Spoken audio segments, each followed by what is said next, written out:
Hi,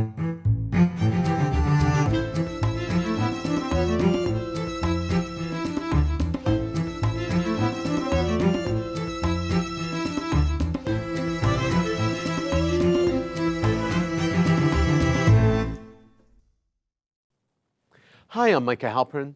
Thank you for joining me today as I do some thinking out loud.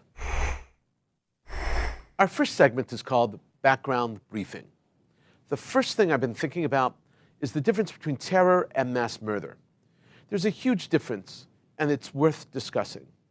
The act of mass murder that claimed the lives of 26 innocent people in southern Texas and the mass murder that claimed the lives of 8 innocent people in New York City are not the same. To equate the two horrific acts is to diminish them both. It is a moral fallacy to think that murder is murder, mass murder is mass murder, dead is dead. Just because the end results are the same does not mean that the actions taken by Sayfullo Saipov and Devin Kelley are the same. Motives make all the difference. They make the difference in all of our behavior, especially in murder, even more so in mass murder. When it comes to doing the right thing, and not doing the right thing by intentions, the notion of intentions actually count. Mass murders fit into 4 categories. First, number 1, murderous acts perpetrated by someone who just snaps. The murders perpetrated at the First Baptist Church in southern Texas fit into this category. So do the murders perpetrated during the music concert in Las Vegas. Think jilted lover, jealous spouse, disgruntled employee, or tenant.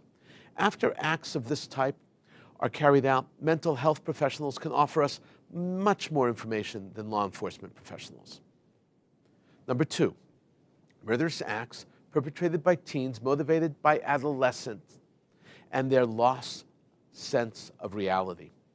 These murders are sometimes fueled by revenge, sometimes out of an outgrowth of jealousy, but more and more often they're responses to acts of bullying. It's an adolescent who cries out and carries out these acts, like in Columbine, Connecticut, Colorado. The actual triggers for these attacks often remain a mystery. Number 3, murderous acts perpetrated by political terrorists. Political terrorists are just as intent on attacking brick-and-mortar federal targets and institutions as they are people who run and work in these establishments. Timothy McVeigh and the Unabomber are examples. So was the attack that took place on the softball field in Arlington, Virginia. These people were motivated to bring about change. The modus operandi they chose to bring about change was murder.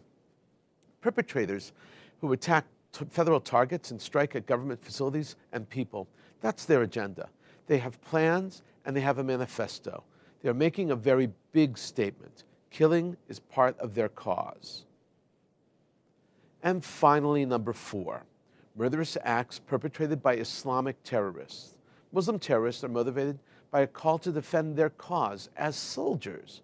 Their sworn mission is to fight the United States because the United States represents evil. The ideals embodied by the United States and other Western societies are perceived as the great devil attacking Islam in their lands and destroying Muslim culture around the world. They kill to stop the spreading epidemic of decadence, modernity, equality, and paganism. We do not need to find answers as to why someone would target innocent people and murder them. We only need to know that normal people do not do that. Even when they are hurt, even when they play silly video games and binge-watch movies about revenge and killing. Normal behavior encapsulates a range of thoughts and activities. These murderous, exaggerated actions are way beyond the pale. They are way out of range. A mass murderer is not a terrorist, just as being a citizen of a country and perpetrating mass murder in that country does not make you a domestic terrorist. A terrorist must have a cause. The actions of the terrorist is to further that cause. Experience has, for better or for worse, taught us a lot. If acts of mass murder seem to be more frequent nowadays than they once were, that is because they are. And from each act of mass murder, no matter the category, we learn. The FBI had a hard time with the Unabomber because he was not a part of a group. And at that time, law enforcement was hard-pressed to call an unaffiliated individual a terrorist. That definition is changing. The horror, pain, and anguish and loss are the same no matter the motivation of the attacker, but it is essential that we properly designate each horrific act because we live in a moral society, and in moral societies, motivation makes a difference. The next thing I've been thinking about is Russia. Russia is accusing the United States of helping ISIS. The United States, according to the Russian authorities, is helping ISIS. How does Russia know this? They have pictures. Pictures, it turns out, from a video game posted by the Russian Defense Ministry to prove their claim and defame the United States. Tensions between Russia and the United States are escalating far beyond anything we have seen in recent years. The Kremlin is on the attack. Part of their attack is to put forth the claim that while the United States says it's out to crush ISIS, they are in fact providing cover for ISIS. By any standards, that's a serious claim. Some might even call it slander. According to the Russians, the United States Air Force is only pretending to fight ISIS. Specifically, they're saying that the U.S. Air Force stopped Russian strikes against the ISIS town of Abu Kabmal in Syria. A statement posted on the Russian Foreign Ministry website reads, and I'm quoting here, "These facts are conclusive evidence that the United States, while imitating an uncompromising fight against international terrorism for the global community, in fact provides cover for Islamic State units," unquote. Corroborating the statement, the ministry posted 5 pictures proving that the United States was complicit in helping ISIS. The Russians did not exaggerate. The Russians outright lied. One of the pictures brought as proof of the U.S. lending cover to ISIS is a screenshot from a video game called, get this, AC-130 Gunship Simulator, Special Ops Squadron. The game is formatted for smartphones. The other 4 pictures on the Russian website are file footage from a film made in June 2016 of the Iraqi Air Force actually striking ISIS. Iraq, not the United States, striking ISIS, not giving cover. When the ruse became obvious, even ludicrous, the Russians quickly removed the photos from the website. But, Russia being Russia, they were not content with letting the issue languish and die. After a propaganda blunder of these proportions, most countries would have issued a quiet but formal apology and laid low until the issue receded into the background. But right now, Russia needs to attack the U.S. So Plan B was taken off the shelf, then immediately put into action. Media manipulation aimed at framing the United States went on as planned. Another set of pictures that showed little and proved nothing, accompanied by a poorly written headline and clumsy statement, were released. There was little editing, no grammar check, and probably very little vetting. This is how the caption on the new photos reads. U.S. are actually cover ISIS units to recover their combat capabilities, redeploy, and promote American interest in the Middle East. Philosophical differences between the United States and Russia are stark. It's a matter of peacekeeping versus conquest. Russia comes in and requires submission. The United States seeks cooperation. Russia's barrel in and does not rest until they achieve their goal. The United States employs caution. The Russians pound away at their adversaries until their own goals are achieved. The United States seeks a quick ceasefire and a humane resolution that will do the least amount of damage in terms of lives lost and financial loss. The United States will not permit attacks against innocent civilians anywhere. Innocent women and children of ISIS, members included, non-combatants, are given free access to leave and live. They are not targets of the United States military. Russia does not abide by the same distinction.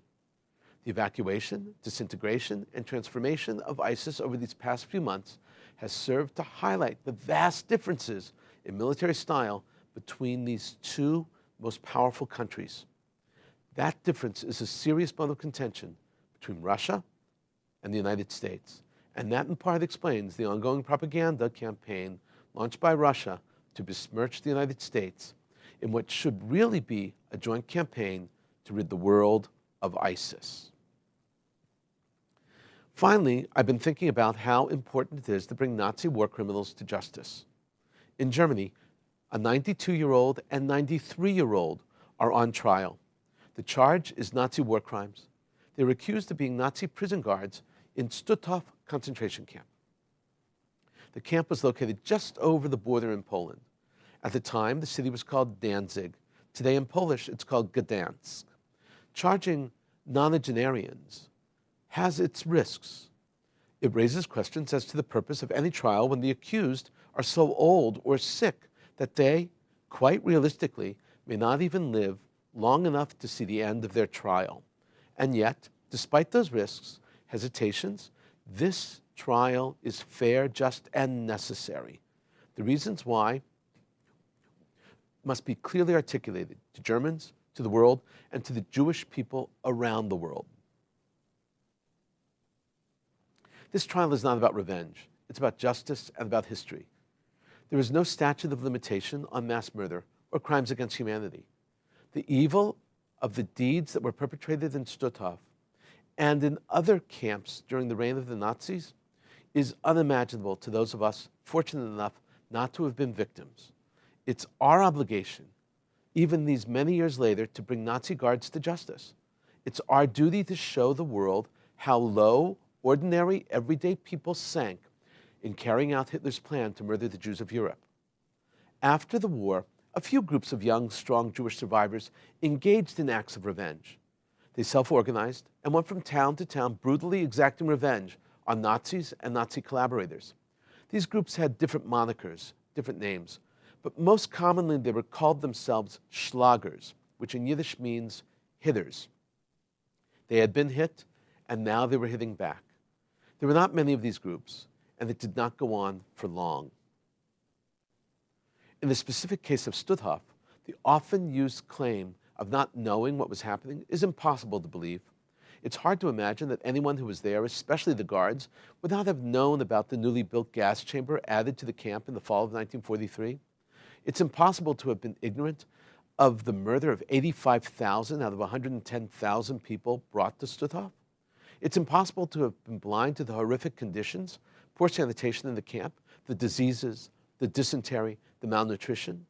It's impossible to have been oblivious to the sounds of shots as they rang out, killing workers in the camp. Impossible. It was also in Stutthof that the Nazis, under the direction of a scientist named Professor Rudolf Spanner, experimented on Jewish corpses. They experimented with making soap out of the fats of Jews. Making soap was not a policy, it was an experiment. His experiment was called Reines Jüdische Fett, or pure Jewish fat. Soap and evidence of the experimentation were actually introduced in the Nuremberg trials. The soap found in Stutthof was tested against the evidence entered in the Nuremberg trial, and they were found to be one and the same. The trial taking place now is not the first trial against guards of Stutthof. After World War II, there was a trial against the 11 Nazis. That trial was not part of Nuremberg. The Poles tried them alone. And at that trial's end, each and every one was convicted of mass murder and war crimes. These trials in Germany today may become the very last Nazi trials. The Wiesenthal Center is helping by amassing witnesses to help the prosecution. But as time moves on, their list of names is becoming shorter and shorter. If nothing else, these trials enforce the principle that the world plays a role in pursuing justice for victims even decades after the fact. With each passing month, witnesses and victims are becoming fewer and fewer. Perpetrators becoming fewer and fewer. The story of the Holocaust is fading away. These last trials are an attempt to make certain that more people, especially young people, remember that they have a personal connection to the atrocities of the Holocaust. In 2017, we are not only witnessing the dilution of Holocaust history, we're also being subjected to an abuse of Holocaust memory. The word Holocaust even, sometimes written with a small h, without a capital H, is bantered around as if it simply means discrimination or lack of preference for something. The Antifa movement has usurped the word and uses it to describe general everyday hatred. These trials are teaching moments for the world, especially our youth. History will be introduced and written into the court record. Media will cover the trial, and the horrors that took place there in Stutthof will be exposed to some people who, before this, had no idea of the atrocities of the Holocaust, and hopefully they will remember what they saw and heard and learned. In the end, it is the memory of the horror that brings justice to the victims. Trials and courts are the vehicles that get us there. Coming up next, points of view. Here's what some important voices have been talking about. First up is an editorial from the New York Post. Remember, an editorial is unsigned and is a product of the editorial board. This editorial was published online on November 19th and in print on November 20th. Two completely different headlines. The online one is entitled New School's Fake Panel to Combat Anti-Semitism. The in-print title was Israel Bashers' New Hoax. Very, very different headlines for the same piece. The editorial discusses how a conference against anti-Semitism is actually a gathering of people who hate Israel and Jews. This is how the editorial begins. It's the very definition of Orwellian, a panel titled Anti-Semitism and the Struggle for Justice. That's actually meant to promote Israel bashing. Co-sponsored by the New School's Creative Publishing and Critical Journalism program, the November 28th event bills itself as a discussion on how to combat anti-Semitism, but it quickly reveals its true goal. When anti-Semitism is redefined as criticism of Israel, reads the description, critics of Israeli policy become accused of targeted more than the growing far right. This editorial calls a spade and says that the gathering is not at all about what you might think. It's really about a veneer for anti-Semitism. And it continues. Translation, pretend you merely hate Israel, not Jews per se, and you can't be called an anti-Semite. Huh? How's that a way to combat anti-Semitism? Here's where the editorial says that the purpose of the conference is blatantly obvious to anyone paying attention.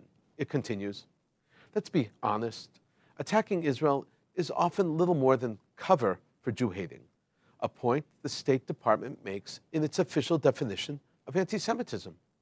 And look who the panel is featuring, starting with Linda Sarsour, the former executive director of the Arab American Association of New York and anti-Israel firebrand. She also made common cause with noted anti-Semite Louis Farrakhan, and she claims nothing is creepier than Zionism, and objects to Jews, as opposed to other people, having a homeland. She's the choice to co-lead a panel on anti-Semitism?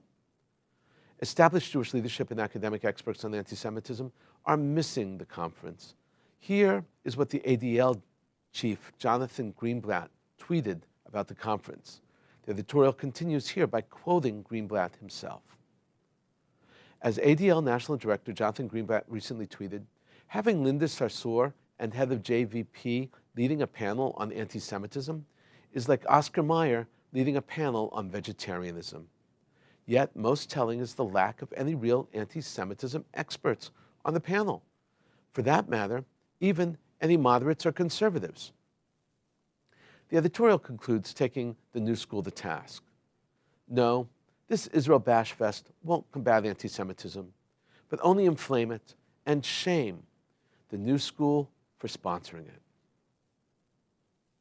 Next up is from ynetnews.com, which is the English translation of Yediot Achronot. The website also adds some important news and analysis not found in the Hebrew edition of Yediot.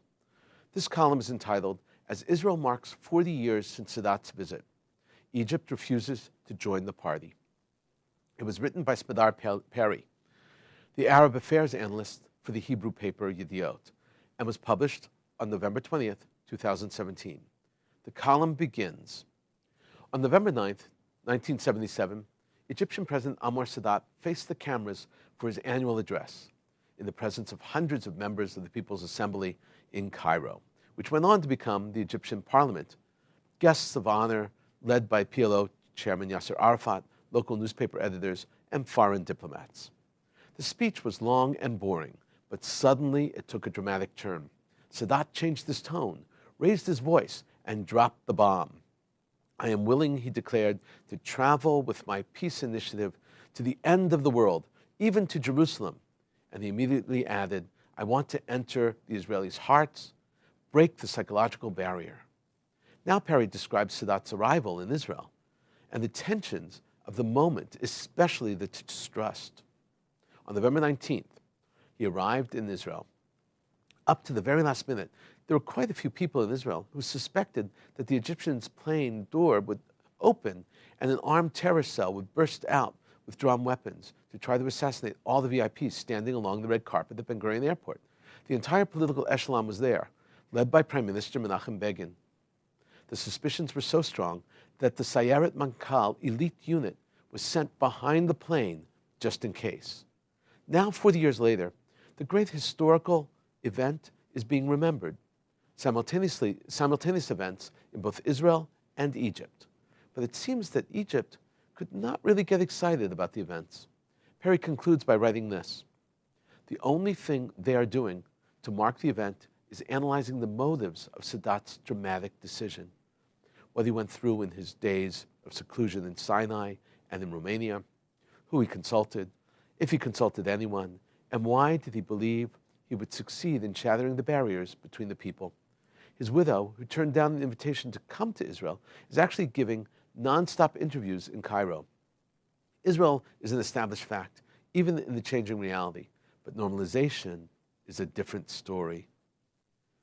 Perry highlights a deeply problematic and obvious issue. Even the best peace that Israel has is a cold peace, and one where the partners are skeptical and hesitant. Coming up, commentary through cartoons where pictures tell the story. Today I want to discuss two cartoons. The first is by Payam Barumand, and it was published in Kagel.com on November 11th, 2017. It is entitled The Godfather. The cartoon makes fun of the movie and parallels it to the Saudi transition of power. Saudi Crown Prince has assumed his post and is sitting while the elder gives him a pat on the shoulder as he retires. Next up is from Bronco and the legalinsurrection.com site. It was published on November 10th, 2017. This cartoon lampoons leftist violence. Senator Rand Paul is in the full body cast. He was tackled by his neighbor. We were all told that it was about a dispute over the bushes and shrubs and property line. But it seems that the real element of the dispute was actually political. The caption reads, "Those who feel leftist violence is on the rise, raise your hand." Rand's body cast has him with his hand casted up in the air, so he's raising his hand as a part of the full body cast. A funny and unfortunate depiction. In a moment, my own perspective and a few predictions. Louis Farrakhan, the leader of a group he initiated and called the Nation of Islam, a personality cult revolving around Farrakhan and based on a combination of Christian and Muslim ideas, gave a speech recently in D.C. In this speech, Farrakhan actually said that there were some good Jews. Farrakhan-born Louis Walcott is one of the most boisterous anti-Semites in the United States. He regularly preaches pure hatred against Jews. In the hall, Farrakhan delivered his speech while standing next to a giant poster that appeared to be hawking a new book about how Jews control the world. The poster read, "The Secret Relationship Between Blacks and Jews, Volume 2, How Jews Gain Control of the Black American Economy." He said, there are righteous Jews, good Jews, Jews that want to practice the teachings of the prophets. But then there are others who don't wish to practice, and it is they that hated Reverend Jackson's desire to be president. This is not a significant change of attitude or doctrine, just a new line by a very gifted, dangerous speaker and entertainer. Farrakhan is now 84 years old. He spoke for over 2 hours about his ideas on conspiracy and race. He is still strong and powerful, and for many of his followers, his ideas still resonate loudly. A federal district court in Frankfurt ruled that Kuwaiti Air was permitted to ban Israelis from their flights. The case in point centered on an Israeli flying from Frankfurt to Bangkok on Kuwaiti Air. The flight would touch down in Kuwait City and then continue on to Bangkok. The airline argued that they would be subject to fines and even imprisonment for permitting an Israeli to board. The Israeli argued that it was discrimination based on the fact that he was Israeli. The court ruled that German law does not recognize discrimination based on nationality, only on race, religion, and ethnicity. French and Swiss and US courts totally disagreed. They held that the situation was indeed discriminatory and issued policies to airlines that they cannot fly out of their airports if they practice discrimination. Regardless of local laws, in this case, the mayor of Frankfurt, Uwe Becker, condemned the ruling, saying, an airline that practices discrimination and anti-Semitism by refusing to fly Israeli passengers should not be allowed to take off or land in Frankfurt. Israel's Interior Minister, Aryeh Deri, accepted the recommendations of Public Security Minister Gilad Erdan. Israel did not permit entry to a group of BDS-supporting politicians from the EU Parliament and BDS-supporting mayors. The group of 20 are all from France. BDS is committed to destroying Israel. With this decision, Israel is exercising its right to protect itself, opening the doors and allowing access to enemies who use their trips to further their destructive goals is antithetical to the values of Israeli tourism. These politicians use their media and politics as their bully pulpit to do everything they can to convince all who will listen that Israel is evil. Good for Israel, a very wise decision. Israel's contact with Muslim countries has been an open secret. Yes, there are many countries that Israeli leaders and diplomats have interactions with. They share strategy, intelligence on terror, and they cooperate against common enemies. But seldom, if ever, is there any public acknowledgement of the relations and their productivity. Until now. Israeli Minister of Energy Yuval Steinitz spoke on Israeli Army radio and admitted that the relationships are active. He said, I'm quoting here, we have ties that are indeed partly covert with many Muslim and Arab countries. And usually we are the party that is not ashamed. It is the other side that is interested in keeping the ties quiet. With us, usually, there is no problem, but we respect the other side's wish when ties are developing, whether it's with Saudi Arabia or with other Arab countries or other Muslim countries. And there is much, much more. But we keep it secret. So much for keeping it secret. And that's why it is called an open secret. We've been thinking out loud about a lot today. Now that you know what I've been thinking, let me know what you're thinking. Email me at micah@jbstv.org. Tweet me at Micah Halpern. Tell me what you think. Before we end, let me leave you with one piquante piece of information. Did you know that when we speak about the Holocaust, we often talk about concentration camps as a general concept, and it is not the best term to use. Calling them all concentration camps combines the various camps the Nazis created and lumps them all together. That does a terrible disservice to the history and memory of the Holocaust. There were many different camps that the Nazis created. The worst was the death camp, a camp whose sole purpose was simply murder. Jews got off the train and they were taken to be murdered. There were no barracks to speak of. Only the Nazis, their local guards, and the Sonderkommando, or the Jews who worked in the death process, had a place to live. The best example of death camps are Treblinka and Sobibor. Then there were camps where the Jews were imprisoned. There they lived in horrific conditions. Some worked in the camp, and some were taken elsewhere to work in factories, and sometimes they worked building roads and other infrastructure. Plaszow was an example of that kind of a camp. Often camps had sub-camps, many smaller labor camps that were part of a larger network. Some camps were for political prisoners and prisoners of war. Sometimes camps were a combination of all the camps. The best example of a combination camp is Auschwitz. Auschwitz was a camp that was a rule that broke all the rules. Auschwitz had a death camp called Birkenau. It was a prisoner of war camp together with a prison camp called Auschwitz I. It had a set of factories called Buna, and it had another 30-odd other camps as a part of its network. We must make certain that we learn about the role of each type of camp and use the proper descriptive name. Thank you for thinking out loud with me, Micah Halpern. Let's think out loud again next week on JBS.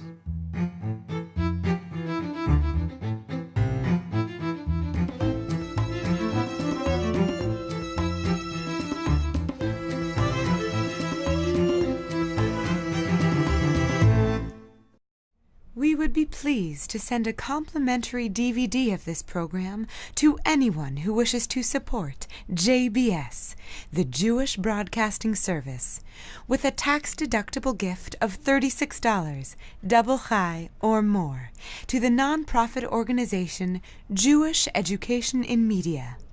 Simply visit the JBS homepage and click on the Donate button to make a donation by PayPal or your credit card. And please indicate the program for which you would like a DVD. Or you can send your tax-deductible check made out to Jem, Post Office Box 180, Riverdale Station, Bronx, New York 10471. And again, please remember to indicate which program you would like to receive with our compliments. And we thank you for your kind support.